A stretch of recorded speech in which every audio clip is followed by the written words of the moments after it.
Hi little berries, Eryberrie here. Now, it may be a bit late to do a Game of Thrones finale reaction kind of, but I needed the ending to just marinate there for a little bit and to really think about things. One thing I will tell you at the beginning is that my friend Broken Banner Gaming, now he actually posted a video some weeks before the finale giving his theory as to who the true villain of Game of Thrones is, and I absolutely 100% agreed with him. But having reflected on all of that and the feedback about the Night King's ending was so sudden and everything like that, it just made me think of the series as a whole. I only really seriously started watching Game of Thrones 2 years ago. I was quite late to the series. A few years before that, my wife liked watching it. I didn't pay much attention, but I did see some TV spots on it, and I remember thinking that the silver-haired woman on the show really stuck out like a sore thumb. It was her that I remembered above everybody, and the first thing I remember hearing her say was, "I will take what is mine with fire and blood." And then the first actual scene I saw her in was when she was in the crypts, like in the catacombs with the two younger dragons, Viserion and Rhaegal, and she burnt a man alive and fed it to her dragons. I thought, wow, she is ruthless. She seems like a,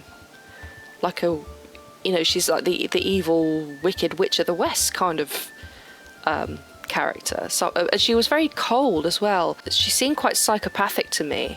But then I went back and I rewatched the series, and I was very interested in her, and it was weird.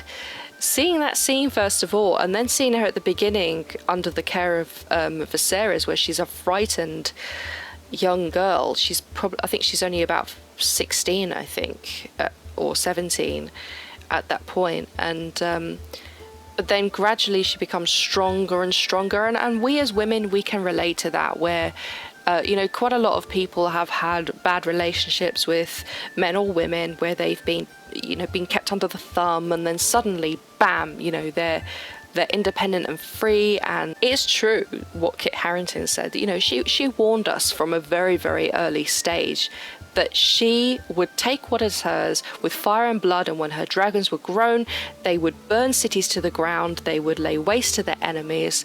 She warned us that that's exactly what she would do.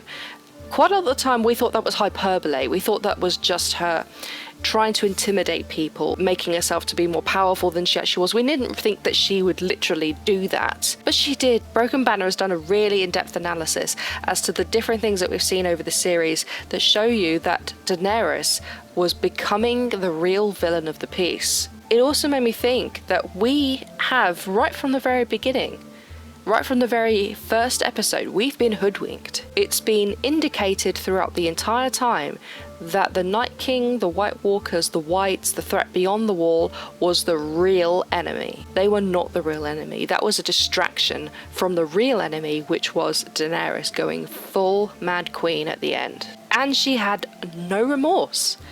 She had absolutely none. I mean, beforehand, when Drogon had burnt a child, she was clearly, you know, she always tried to keep a stoic expression, but she was clearly disturbed by that. But then her murdering children herself, she felt completely justified in what she did. The Targaryens, now they ruled over Westeros for 300 years. But when I look at what actually happened with, I can't remember what his name was, Aegon the Conqueror, that was it, and his sister wives, that they, all three of them, conquered Westeros even though they had never lived there, just because they wanted to, just because they had dragons and power, because they were arrogant, because they wanted it. No other reason, just because they wanted it. And the king in the north at the time had to bend the knee or he would die. So many people had to bend the knee or they would die. That to me doesn't seem like a very legitimate way of claiming the throne, because there was no throne to claim. They established the throne, and it was made and forged under duress because there was a threat of death, there was fear. The Targaryens have always been about fear. Even though many Targaryen kings and queens have been good, like the Mad King before Daenerys, they weren't. Daenerys believes she is the heir to the throne of Westeros, even though she has never been there. I mean, she was born on Dragonstone, which is technically under the jurisdiction of Westeros, but she's never been on the mainland. Yet she wants to rule a country she has never been to. Her family originally was from there, like at least her immediate family was originally from there. Why does she want to rule? Because she wants to rule. No other reason, she just wants power. She believes it's hers. Westeros is not in extreme turmoil at the point of Robert Baratheon's reign. There are several people that don't like him, that call him usurper, but there's no open rebellion. Nobody is thinking, you know, we've got to get rid of this man and reinstall the Targaryens. There's no real rush to get Viserys back. It didn't seem that anybody was really bothered. And but then there's Cersei, who, like Daenerys, wanted power for the sake of having power. Now, Cersei, I mean, I'd seen her a few times when I watched some later episode, then I went back and watched the original, and right from the very off when she got out of the carriage at Winterfell, she annoyed me from the outset because she had that look on her face that said, I really don't want to be here. She reminds me of somebody, actually, somebody who believes their children can never do any wrong, even if they're caught in the act. She was after power, but in the end, at the end of it, she was more humanized, because I think she realized then, look, what have I done? She died heartbroken, and Jaime died heartbroken. In a way, I was hoping that Jaime and Cersei would leave in a boat together, that they would have a life together, or whichever, or at least one of them would survive. Euron dying the way he did, it was just it's just a way of speeding up the ending to me. I didn't agree with that at all. Now, Jon has been the hero throughout the whole thing. Years ago when Jon Snow died, everybody was talking about it at work. The wife was going, oh my god, Jon Snow's dead. What? In Game of Thrones, Jon Snow's dead. Who's that? And I said, well, yeah, well, loads of characters die in that. And she said, no, Jon Snow can't die. It kind of broke the internet, really. It broke everybody, I think, who was a fan. And looking back when I watched it, oh, yeah, I could see why. I'm glad they brought him back, though. And then the whole thing about him being a Targaryen, and I just had this vision in my head, that, a bit like the ending of The Lion King, the cartoon, I haven't seen the film yet, when Simba walks up Pride Rock to the end before he roars.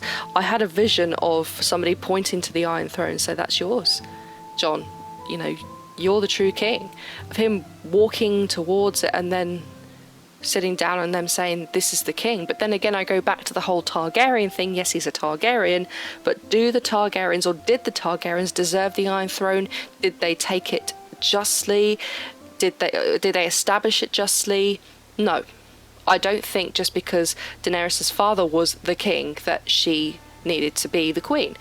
And again, she wanted power for the sake of having power, and like her father, she ruled through fear, and it was increasing and increasing and increasing.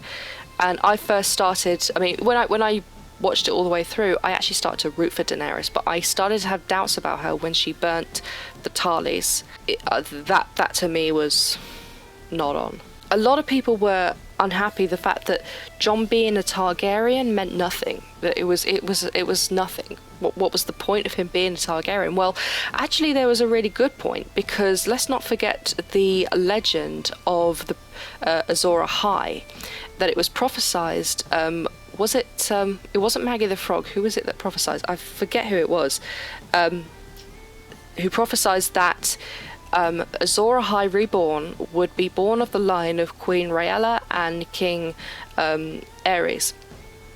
And of course, they had Rhaegar, who then married Lyanna, and they had Jon. So he is of that line. The Jon is of that line. And then Daenerys can be looked at as Nissa, that he had to plunge his dagger into her in order to forge Lightbringer. Now, the dagger that he plunged into her heart was nothing special. It was just a dagger. It wasn't Longclaw. It wasn't a literal prophecy. But then Lightbringer, that brings light. Her dying brings a lot more light to the world, because she's not there to bring it down. I mean, murder isn't right in any capacity, but her death, one death, means that many other people will survive. And then, of course, Drogon arrives. And I'm thinking Lightbringer, a firing sword, will pull from her the sword of flame. that it's not a literal sword of flame, that maybe Drogon was Lightbringer, or Drogon created the fire that lit the swords that forged the Iron Throne, that they all went up in flames. So that's pulling a flaming sword from it. So the flaming swords died away. I can understand that Jon would not be able to be king after killing Daenerys, because half of Westeros would hate him, even though he's got a claim to the Iron Throne. He could never prove it, though. There's no such thing as DNA testing there. There's no way that he could prove it. Even with the High Septon's diary, it'll still be in doubt. But I was a bit upset that, you know, the Stark family, even though, yes, the pack survives, they're not really a family anymore. I was really upset about Yara leaving, because I thought, oh my god, she went through all of this after leaving Winterfell in the first series, and she finally came back. She saved everyone from the Night King, and now she's off again. Is she not going to just chill for a bit? She hasn't had much time to just, you know, sort of establish herself. And she's actually the heir to the Northern Throne, because Sansa at the moment doesn't have children. I'm very pleased, though, that Sansa became Queen in the North. She deserved it. She'd be very good at it. Everything she's been through, she's learnt from. And a lot of people are saying that because she's a female and there isn't a male heir, is that her children, if she marries and has kids, because she's queen in the North. Now, if you look at the royal family in the UK, the queen on the throne at the moment is the heir to the throne. Her children have carried on the Windsor name, and her husband is prince, not king, because he can't be seen above her. And her name has been pushed down to the generation. And that is, I think, what would happen with Sansa's children, that they would inherit the Stark name as opposed to whoever their father would be. Even if she marries a lord, they would probably only ever be a prince or a lord. She will always be queen, and her children will be princes and princesses of House Stark. Bran, I think, is perfect for king. He is completely emotionless at this point, but at the same time, he's got no interest whatsoever in destroying anything. He's got no interest in being brutal, and he trusts Tyrion and everyone else to make the right decision. The ending scene where they're all talking is fantastic. For me, it was Tyrion that won the Game of Thrones. Now, winning the Game of Thrones may not necessarily mean being king or queen yourself. It is having it your way. I mean, he was let out by Grey Worm as a prisoner, but he got his mojo back right there at that council. He asserted authority and dominance without actually making it obvious that's what he was doing. He was the one who said, this is what we must do, this is who we must elect. When he said to Bran, after Bran said, you'll be my hand, he was like, no, your grace, I don't want it. That's someone saying, no, don't choose me.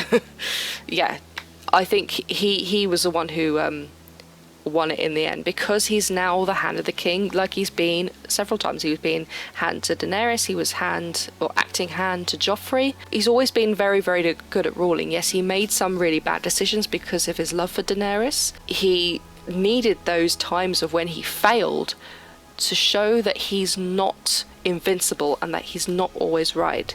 So this is his learning curve, so that when he's now hand for Bran, that he has to make the right and smart decisions from that point on. And he's such a fantastic character. I think Tyrion, out of everybody, is my favourite character. I do think Jon will probably become King Beyond the Wall. I definitely think he will fall in line with Mance Rayder being King Beyond the Wall, because Tormund even said, this, who does all this? A king does.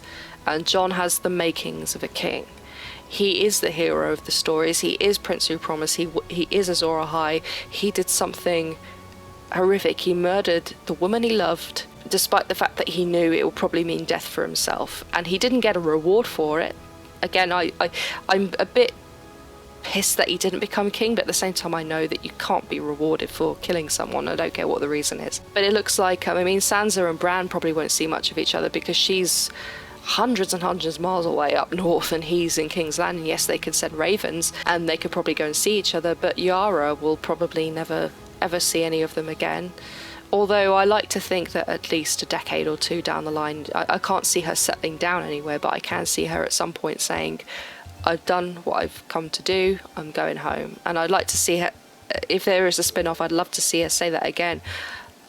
My name is Arya Stark of Winterfell and I'm going home. And I'd love to see her go home and see Sansa again, and see Sansa with a little family, and then Bran paying a visit, and the Starks are all together again. And I'd love it if Jon could secretly be able to go south of the wall and see people again, because whatever happens in the north stays in the north. I like that. But I really would love them to do an Arya spin-off. It took a long time for me to approve of the idea of her sailing and leaving, because it kind of broke my heart, really. This family had been split up and then brought back together, and had been split up again. But anyway, we can't always have everything, and bittersweet doesn't necessarily mean that it's going to be happy-sad for the characters. It means it's probably going to be happy-sad for us too. We're not all going to approve of it. One more thing I do need to mention is one storyline that really touched me was Theon Greyjoy. He fully redeemed himself by the end. He died a hero. He died a brave man. He deserved that badge of honor that Sansa gave him, because he was a Stark, really. He'd been brought up around the Starks. He'd been rejected by his family in a way. Even though he'd been taken as a hostage, his family didn't want him in the end. Yara was very good to him, but ultimately he was a Stark. Those are my feelings on Game of Thrones. Let me know what your feelings are on Game of Thrones and whether you agree, disagree, whatever. And thank you very much for watching, and I hope you have a great day. Thank you. Bye.